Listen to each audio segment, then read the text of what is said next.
Supreme court ने बुधवार को एक अहम फैसला देते हुए कहा कि सीआरपीसी के सेक्शन 125 के तहत मुस्लिम महिला गुजारा भत्ता की मांग कर सकती है।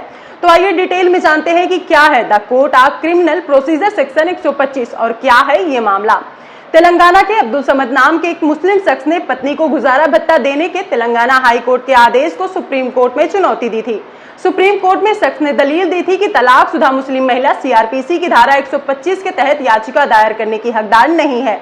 महिला को मुस्लिम महिला अधिनियम 1986 अधिनियम के प्रावधानों के तहत चलना होगा। ऐसे में कोर्ट के सामने सवाल था कि इस केस में मुस्लिम महिला अधिनियम 1986 को प्राथमिकता मिलनी चाहिए या फिर सीआरपीसी की धारा 125 को।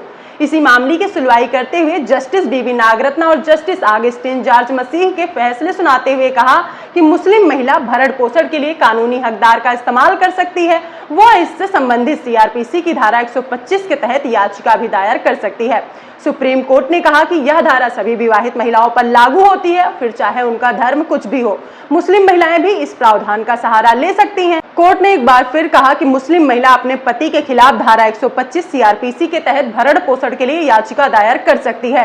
हालांकि जस्टिस बीबी नागरत्ना और जस्टिस आगस्टीन जॉर्ज मसीह ने अलग अलग फैसला सुनाया, लेकिन दोनों की राय समान है। कोर्ट का कहना है कि मुस्लिम महिला तलाक पर अधिकारों का संरक्षण अधिनियम 1986 दरअसल सेक्सुअल लॉ को दरकिनार नहीं कर सकता है। अदालत ने आगे कहा कि गुजारा भत्ता विवाहित महिलाओं का दान नहीं बल्कि उनका अधिकार है। अब सवाल ये उठता है कि क्या पहले मुस्लिम महिलाओं को गुजारा भत्ता नहीं मिलता था?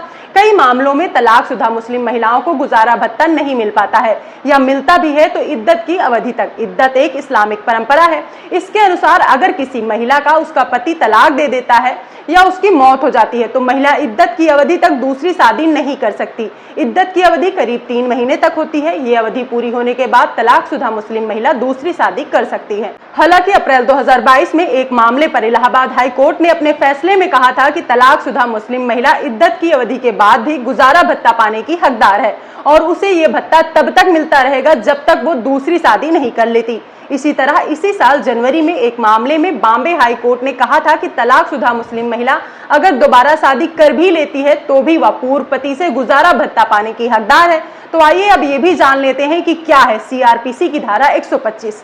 सीआरपीसी की धारा 125 में पत्नी, संतान और माता पिता के भरण पोषण को लेकर विस्तार से जानकारी दी गई है। इस धारा के अनुसार पति, पिता या बच्चों पर आश्रित पत्नी, माँ बाप या बच्चे गुजारा भत्ता का दावा केवल तभी कर सकते हैं जब उनके पास आजीविका का कोई अन्य साधन उपलब्ध नहीं हो।